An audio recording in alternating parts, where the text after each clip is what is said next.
I'm one of the authors. I help write Grazing Along the Crooked Road.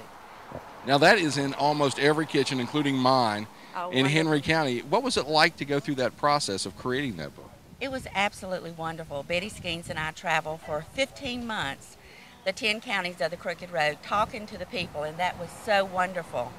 We talked to the people, we collected our information, we went to lots of festivals, book signings like this, collecting our information.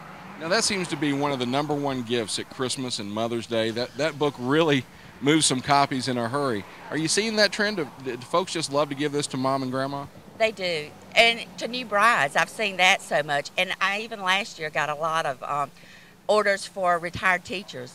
They said maybe now they could cook a little bit and read some good stories. So, but a new bride, the recipes are so simple, and the ingredients are usually things that you've got in your cabinet, not things that you might buy one time and go, oh, I'll never use that ingredient again.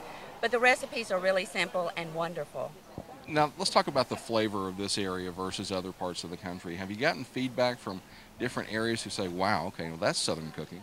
Oh, yeah. I think everybody has loved it, and they can relate to this some way or another. If it wasn't in their home, it was in their grandmother's or their aunts or uncles or something. But it has been so popular, and I miss Betty Skeens so bad. She only lived 4 months after the book came out.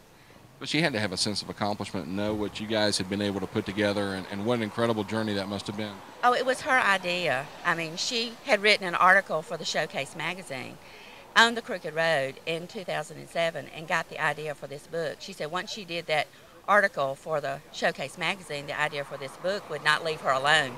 That although that was a music trail, that there were stories out there that needed to be preserved and wonderful recipes out there that we could collect. So that's how the book even started.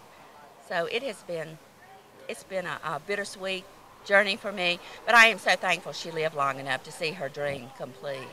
Is there a sense that she lives in every copy of that book with every young person who picks it up?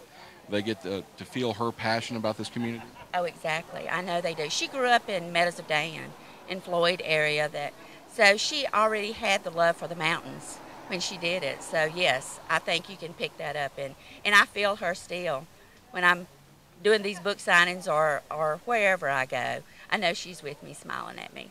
So what's the next book? Tell us about the next project. Well, we were going to do book number 2 because there were so many people that said, oh no, I did not get in there. You know, I wanted to, but I put that flyer aside and I didn't get my recipe. So I have not given up on that idea of doing the second book, Grazing Along the Crooked Road. I am doing Crooked Road tours now.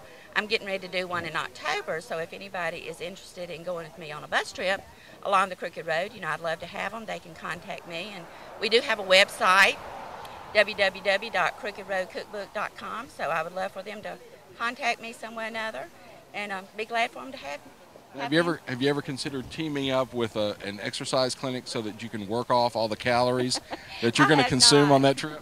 I have not thought about that, but maybe I should, yeah.